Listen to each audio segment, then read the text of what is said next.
आता इथे मी डबल फोल्डमध्ये कपडा घेतलेला आहे, तुम्ही बघू शकता। डबल फोल्ड करून घेतल्यावर ते 4 फोल्ड होतं। इथे मी पिन लावून घेतलेली आहे। आता इथे मी तुम्हाला सांगते की याची पूर्ण उंची मी 10ची घेतली, म्हणजे ती तयार होऊन 9ची येईल। इथे शोल्डर मी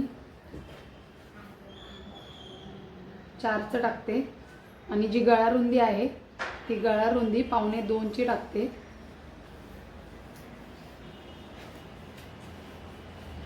आणि याचा मोंडा पण 4चा घ्यायचा आहे, पण जर तुम्हाला सिवलेस शिवायचं असेल तर तुम्ही 4.5 घेऊ शकता।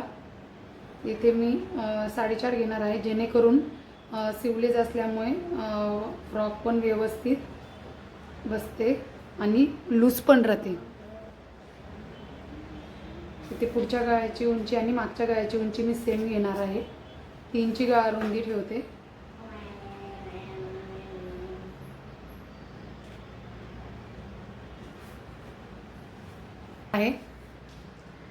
आता इथे मोंडा आपण 4.5चा घेतला आहे आणि शोल्डर ही 4ची घेतलेली आहे। तर इथे आपण 1 इंचावर मार्क करून इथे गोलाकार द्यायचा।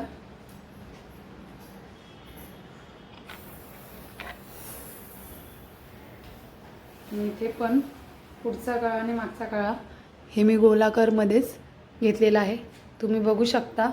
पूर्ण उंची ही 10ची घेतली आहे आणि चेस्ट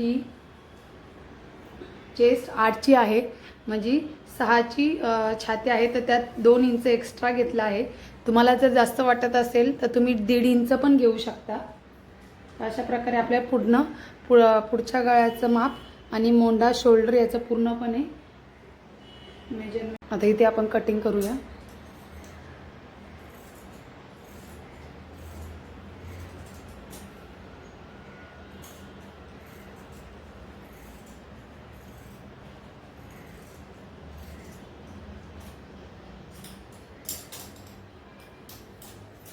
कधी पण थोडंफार एक्स्ट्रा असेल तर ते इथे मी कट करून घेते।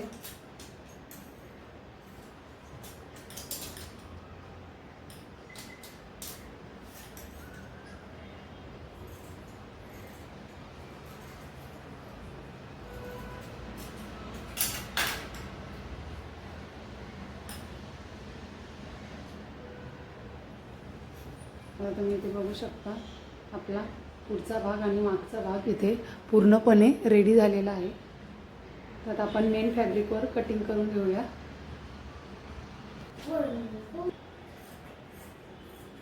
मेन फॅब्रिकचा कपडा कधी पण थोडा एक्स्ट्रा ठेवूनच कटिंग करायची।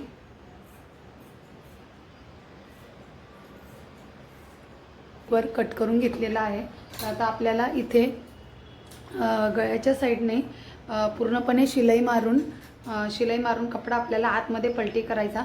बरेच जण असं म्हणतात की बाबा गळ्याला, लहान मुलांच्या गळ्याला पट्टी लावावी, पण पट्टी लावल्यावर खूप म्हणजे जाड होतं, तर मग लहान मुलांना ते टोचतं। तर त्यापेक्षा पट्टी लावण्याच्या ऐवजी तुम्ही इथे शिलाई मारून पलटी केलं तरी चालेल। ते इथे आपलं पुढचा गळा मागचा गळा हा पूर्णपणे शिवून रेडी झालेला आहे। आता आपण इथे शोल्डर जॉईन करूया।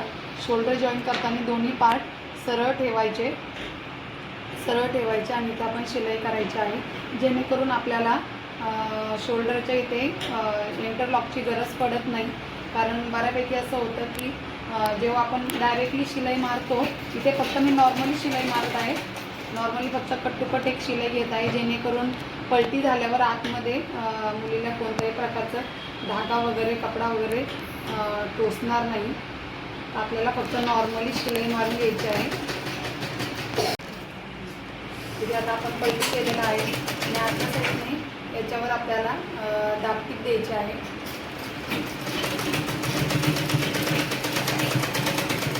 इथे दाबटीप दिल्यावर आपल्याला मेजरमेंट जे आहे ते अर्धा इंचाचं ठेवायचं आहे। अर्धा इंचावर आपल्याला शोल्डर फिटिंग करायचे आहे। तर इथे आता आपली पूर्ण शोल्डर शिवून झालेले आहे, तुम्ही बघू शकता व्यवस्थित। आता आपल्याला आपला वरचा पार्ट पूर्णपणे रेडी झालेला आहे। तर आता आपण खालचा जो घेर आहे, आपल्याला जर खाली ज्या प्लेट पाडायच्या आहेत त्या प्लेटचा आता आपण माप घेऊया। आपली पूर्ण चोळी उंची होती ही 10ची, ही तयार होऊन 9ची झालेली आहे आणि ड्रेसची जी पूर्ण उंची आहे ती 18ची आहे. तर 9च्या पुढे 18मधून 9 कट केल्यावर 9 उरतात. आपण मी 9च्या उंचीचा कटिंग करून घेतलेला आहे कपडा आणि याची रुंदी मी बऱ्यापैकी जास्त घेतलेली आहे, कारण मला प्लेट्स त्या जास्त पाडायच्या आहेत. तुम्हाला जर कमी पाहिजे असेल तर तुम्ही कमी पण घेऊ शकता. तर मी याची रुंदी 30ची घेतलेली आहे आणि उंची ही 9ची घेतलेली आहे, कारण मला प्लेट जास्त पाडायचे असल्यामुळे मी रुंदी जरा जास्त घेतलेली आहे. तर आता आपण बघू शकता 2 लेअरमध्ये कट केलेला आहे. तर आता आपण मेन फॅब्रिकवर ठेवून याच्या प्लेट्स काढून घेऊया. मेन फॅब्रिकवर हे अस्तर ठेवून मी मेन फॅब्रिक वरच्या साईडने ठेवून आता आपण हे जॉईन करून घेऊया. याच्यावर घेताना तुम्ही कच्ची शिलाई दिली तरी पण चालेल. वरच्या साईडने आपण कच्ची शिलाई करून घेऊया. अशा प्रकारे इथे बघू शकता तुम्ही मी एक एक इंचांच्या अंतरावर मी ते प्लेट पाडून घेतलेले आहे. प्लेट मी थोड्या थोड्या मोठ्या केलेल्या आहेत 1 इंचावर, कारण जेणेकरून जास्त घेर पाहिजे मला, म्हणून मी प्लेट्स ह्या मोठ्या पाडून घेतलेल्या आहेत. तुम्ही बघू शकता तुम्ही मी व्यवस्थित अशा प्लेट पाडून घेतलेले आहेत. आता हा पुढचा पार्ट रेडी झालेला आहे. सेम आपल्याला हीच प्रोसेस मागच्या पार्टला सुद्धा करायची आहे. आता आपण मागचा पार्ट रेडी करून घेऊया.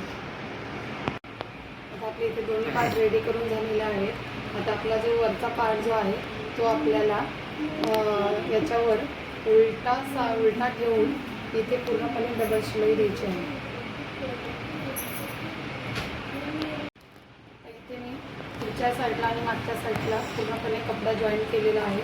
आता आपल्याला उलटी बाजू करून इथे आतल्या साईडने आपल्याला इथे पूर्णपणे दोन्ही साईडकडून शिलाई द्यायची आहे.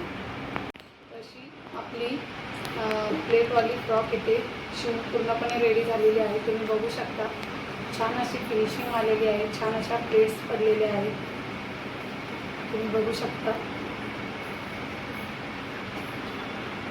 तर हा व्हिडिओ तुम्हाला कसा वाटला हे मला कमेंटमध्ये नक्की सांगा. तुम्ही पण तुमच्या मुलीसाठी अशी प्लेटवाली फ्रॉक ट्राय करू शकता.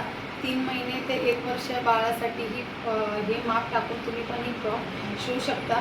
तर हा व्हिडिओ कसा वाटला हे मला कमेंट बॉक्समध्ये नक्की सांगा. अशा नवनवीन व्हिडिओसाठी आपल्या चॅनलला लाईक करा, शेअर करा आणि सबस्क्राईब करा. थँक्यू.